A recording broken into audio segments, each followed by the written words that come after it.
पढ़ेंगे? बताओ भैया। मैथ्स का जबरदस्त टॉपिक पढ़ेंगे आज हम। रियल नंबर्स एंड क्या पढ़ेंगे जल्दी बताओ? Complex number.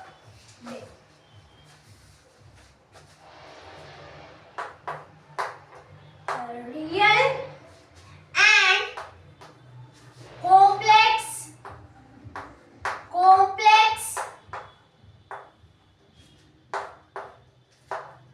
Real and complex numbers.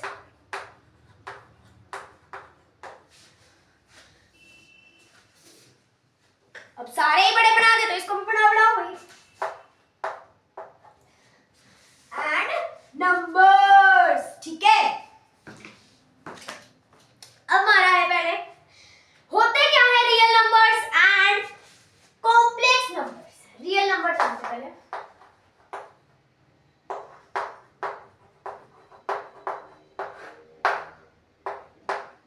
Real number, what are real numbers? Tell to me. किसको पता है? Which numbers not containing minus sign under the root? क्या है कि जो भी नंबर, ये रूट है भाई हमारा, ठीक है। रूट को हम क्या कहते हैं? सर्ड और रेडिकल भी कहते हैं। क्लियर? अब इसके नीचे कोई भी माइनस साइन ना, अब ये देखो 1 2 + 2 या मल्टीप्लाई कर दो 3, ठीक है। चलो ये हो गया, ये हमारा मान लिया हमने, ठीक है।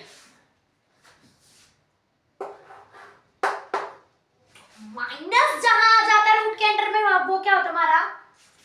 Complex numbers. एक बार मैं अच्छे से समझाता हूँ, क्योंकि मोटी मोटी जो जानकारी हमने दी है उससे पूरा पेपर नहीं होने वाला तुम्हारा, ठीक है। चलो आगे बढ़ते हैं। Real numbers, the numbers containing irrational number and rational number। irrational number वाले कौन से नंबर्स? जिनके ऊपर सर्ड लगता हो, जो सर्ड के अंदर हो, क्या, और वो नॉन डिफाइंड हो, ठीक है। क्लियर? अब रैशनल कौन से? ये 1 2 ये सारे रैशनल, ठीक है। तो क्या होता है? बट क्या? But they should not contain under the root negative sign. They should not contain under the root negative sign। आई बात ध्यान में? क्या होता है हमारे रियल नंबर? क्या होते हैं? ग्रुप ऑफ किनका होता है? irrational numbers and rational numbers, ठीक है। बट ये तो मान लिया हमने कि भाई ये ग्रुप होते हैं, बट क्या होता है? बट they should not, उनके पास जो रूट के नीचे माइनस का साइन नहीं होना चाहिए, नहीं होना चाहिए, ठीक है। should not be, ठीक है। आया समझ? अगला हमारा है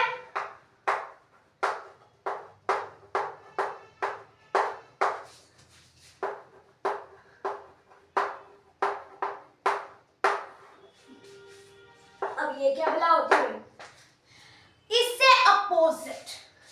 Which numbers containing negative sign under the root known as complex number। irrational और rational का तो कुछ माना नहीं जाता है, ठीक है। Which numbers containing minus sign या negative sign under the root, under the surd, under the radical, ये सारा एक ही चीज होती है, ठीक है बेटा। क्लियर? अब क्या है? अब भाई हमारे ये तो मान लिया कि ये रियल नंबर हो गए। हमने चैप्टर की हेडिंग के बारे में पढ़ी है, ऐसे थोड़ा कि चैप्टर की हेडिंग के बारे में पढ़ लिया, ये होता है, ये होता है, चैप्टर खत्म नहीं ना। उससे रिलेटेबल भी थिंग्स हमें पढ़नी होती है ना, तो हम वो पढ़ेंगे। बल्ले बल्ले, शाबाश शाबाश।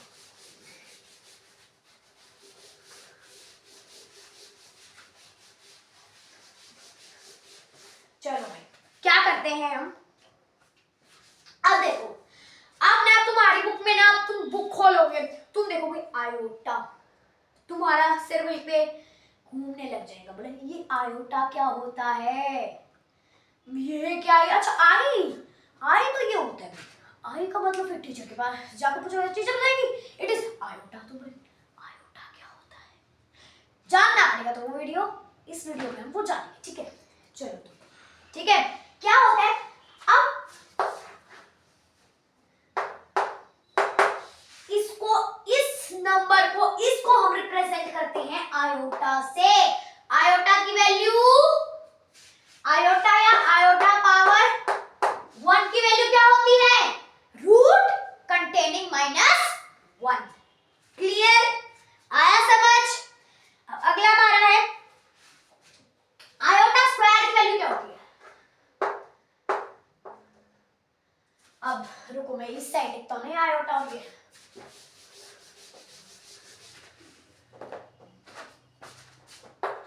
आयोटा और iota power 1 is equal to known as this. आया समझ? अब अगला हमारा आयोटा स्क्वायर क्या माना जाता है? क्या? स्क्वायर। ठीक है, आया समझ? स्क्वायर, स्क्वायर नहीं स्क्वायर। -1 मल्टीप्लाई ये, it is the power of, क्या आंसर आएगा? Tell me. तुम्हारी ना एक तेज बुद्धि चलेगी बच्चों की, ऐसे ऐसे निकालेंगे सर जी, माइनस से माइनस कैंसिल, निकला आंसर 1।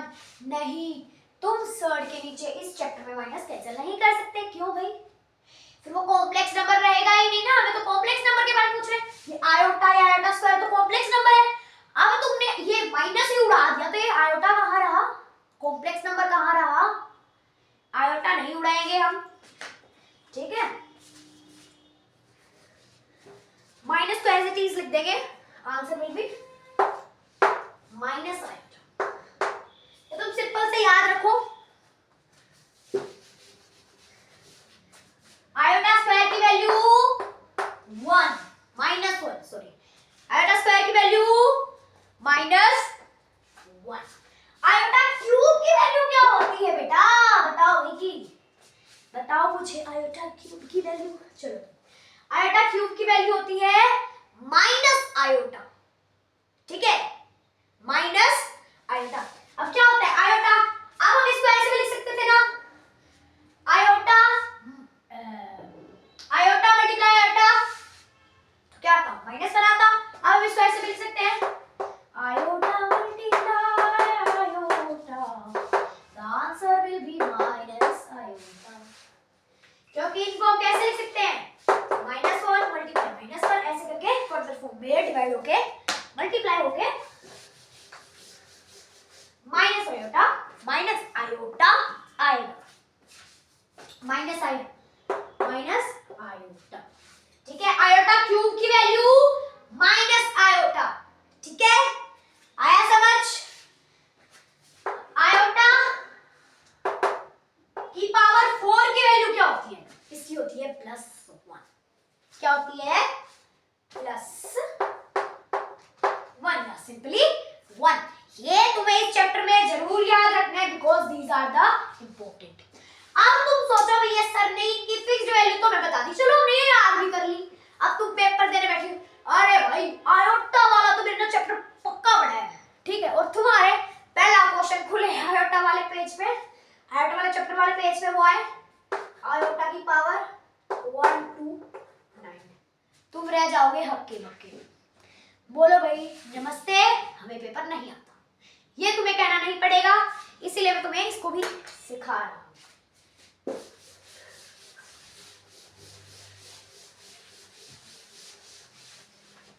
क्या था क्वेश्चन? मान लो आया क्वेश्चन आयोटा 120, बोलो भाई 129, 129। तो हम क्या करेंगे आयोटा को? हमने एक पढ़ा था पावर्स वाला चैप्टर, ठीक है, उसमें हम क्या करते थे 4k + r की पावर देते थे, ठीक है। अब हम इसमें क्या करेंगे? इसमें हम 4k + r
उनकी जो पावर होती है वो ऐड होती है। अब हमें यहाँ पे ऐड में पावर दे रखी है, तो हमें पता है बेस से इसको मल्टीप्लाई कर दें, इसकी पावर 1, आयोटा पावर, ठीक है, आयोटा पावर 1। अब भाई हम इसको सिंपलीफाई करते हैं फर्दर तरीकों में, ठीक है। आयोटा 4 की वैल्यू कितनी होती है, +1, मल्टीप्लाई बाय में -√1, आयोटा की पावर -√-1। अब मैं आगे यहाँ पे कर रहा हूं, ठीक है। क्या हुआ, अब हमारे पास, अब हम पावर देखिए, पावर मतलब मान लो 2 की पावर 4 होगी, तो 2 को कितनी बार मल्टीप्लाई करेंगे, 4 टाइम्स। तो यहाँ पे 1 की पावर 32 दे रखी है, अब 1 को चाहे तुम 32 करो, चाहे तुम अनलिमिटेड टाइम करो, हमेशा आंसर क्या आएगा, 1। क्या आएगा, 1 मल्टीप्लाई बाय में √, तो मल्टीप्लाई तो हम सीधा ऐसे नहीं लिख सकते हैं। It is answer of this question. Clear, आया समझ, कोई डाउट तो मैं कमेंट सेक्शन में पूछ लेना, और मैं क्या करूं। चलो, ये हमारा आयोटा वाला टॉपिक हो गया क्लियर, ठीक है। अब अगर अगला है हमारा, अब हमने पढ़ लिया, हमने रियल नंबर्स पढ़ लिए, हमने कॉम्प्लेक्स नंबर्स भी पढ़ लिए। अब अगला हमारा है real part and imaginary part, real part and imaginary part, ठीक है।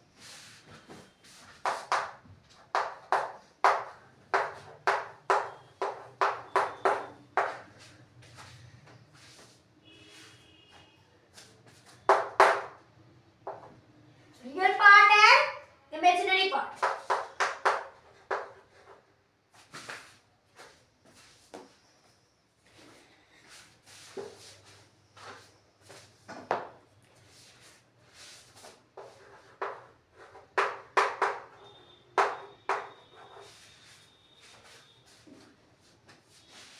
Real part and imaginary part.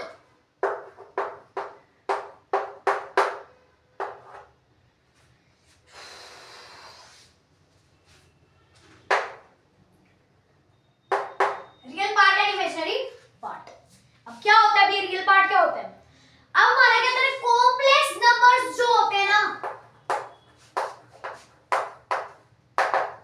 वो रिप्रेजेंट होते हैं z से, किससे, z से, किससे, z से, ठीक है। अब ये तो हमारा हो गया रिप्रेजेंट किससे होते हैं, z से होते हैं, ठीक है। इसको हम कॉम्प्लेक्स नंबर का फॉर्मूला होता है, बेसिकली हम कहें a plus iota b, a plus iota b। Clear this, clear, is it clear to everyone, a plus iota b, ठीक है। अब क्या है हमारा, या ठीक है, आयोटा b। अब हम ना इमेजिनरी पार्ट और रियल पार्ट करेंगे,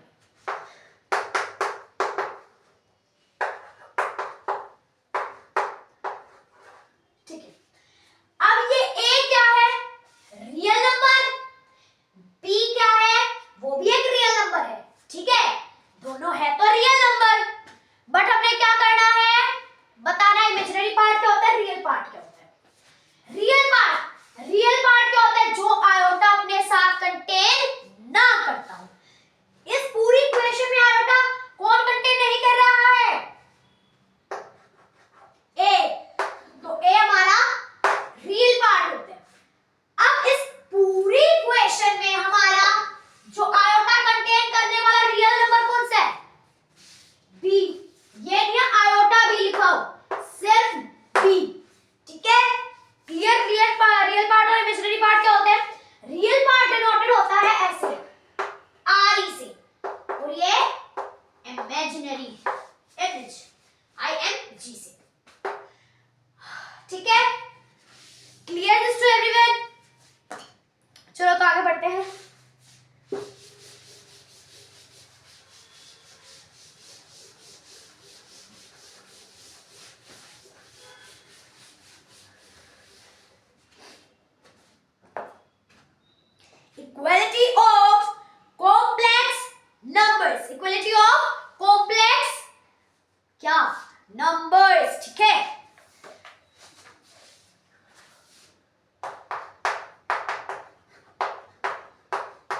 नंबर्स, ठीक है। अब क्या होता है, अब तुम खुद बताओ मुझे कॉम्प्लेक्स नंबर को डिनोट किससे करते हैं?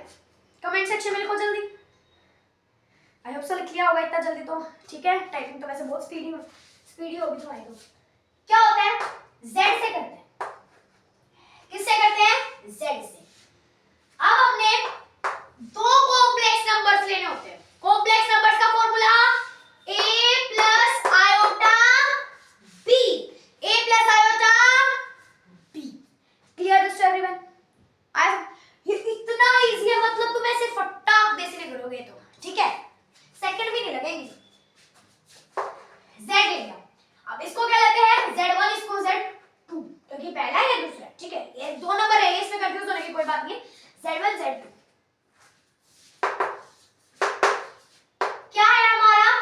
a की जगह कोई भी नंबर चूज करो, रियल नंबर। मान लो 3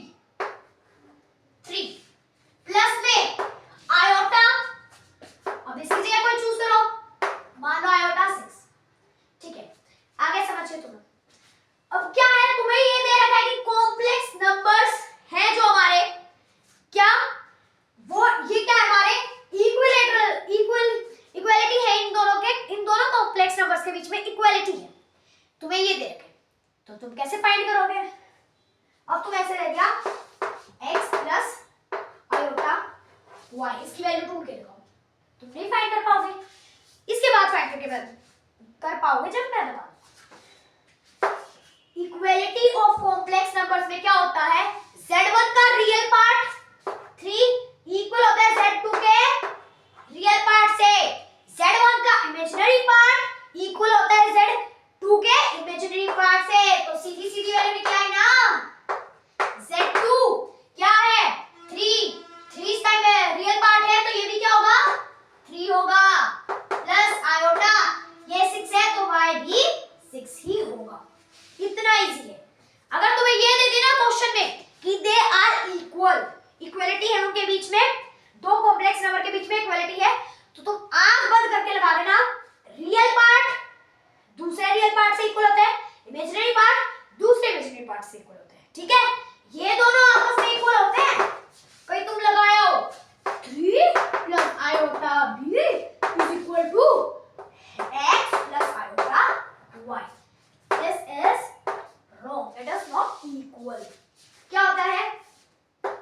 z, एक मिनट, रियल पार्ट किससे डिनोट करते हैं? re of z1 is equal to re of z2, ठीक है। ऐसे लिखते हैं इसको, imaginary part of z1 is equal to imaginary part of z2। Clear? आया समझ? तो ये कॉन्सेप्ट हमारा क्या होता है? कवर। ये हमारा रियल एंड कॉम्प्लेक्स नंबर का फंडा क्लियर, ठीक है। आई होप सो सभी को समझ आया होगा। कुछ पॉइंट रह जाए तो कमेंट सेक्शन में मुझे बता देना, और मैंने जो वीडियो में बताया वो समझ गया तो एक बार दोबारा जाके वीडियो देखना, ठीक है। We'll meet in the next video. Till then,